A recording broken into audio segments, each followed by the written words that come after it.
येळूरमधला महाराष्ट्र राज्य असा लिहिलेला फलक काढून टाकल्याच्या निषेधार्थ शिवसैनिकांनी कोल्हापुरात कर्नाटकच्या बसेसची तोडफोड केली।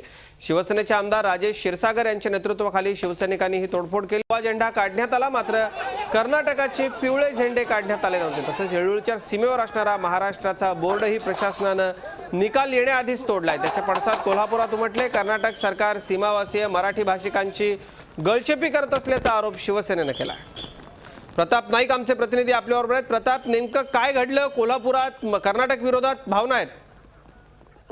नक्कीच येळूरचा हा जो प्रकार घडला त्याच्यानंतर संपूर्ण सीमा भागामध्ये मोठ्या प्रमाणात संताप उमटलेला होता। त्यात शिवसैनिकांनी आज सकाळीच बैठक घेतली आणि त्या संदर्भात चोख तो उत्तर द्यायचं कर्नाटक सरकारला अशा प्रकारचा निर्धार करून आमदार राजेश क्षीरसागर जे आहेत कोल्हापूरचे आमदार, त्यांनी आपल्या कार्यकर्त्यांना घेऊन थेट एसटी स्थानक परिसरामध्ये उभ्या असणाऱ्या कर्नाटकच्या बसवर मोठ्या प्रमाणात तोडफोड करायला सुरुवात केली। 8 बसेसची तोडफोड केलेली आहे।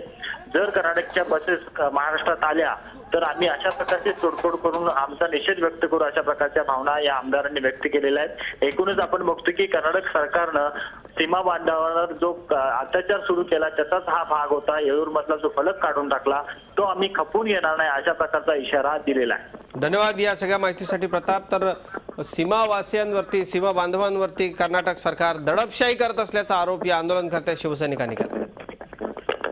उच्च न्यायालयाचा निकाल येण्याआधीच कर्नाटकनं तोडलाय। 27 तारखेला या बाबतीत निकाल येणं अपेक्षित होतं। गावच्या पंचायतीवर असलेला भगवा झेंडा काढण्याचे आदेश कर्नाटक उच्च न्यायालयाने दिले होते, मात्र या बोर्डाबाबत निकाल येण्याआधीच कर्नाटकच्या उतावळ्या अधिकाऱ्यांनी हा बोर्डही तोडलाय। विशेष म्हणजे सरकारी इमारतींवर राष्ट्रध्वजाव्यतिरिक्त कोणताही झेंडा नको असा आदेश उच्च न्यायालयाने दिलेला असताना भगवा ध्वज काढणाऱ्या प्रशासनानं कर्नाटकचे पिवळे ध्वज मात्र कायम ठेवलेत। भगवे ध्वज आणि महाराष्ट्राचा बोर्ड या विरोधात मोहन गडद यांनी याचिका दाखल केली होती। याबाबत आता महाराष्ट्र एकीकरण समितीची बैठक सुरू आहे।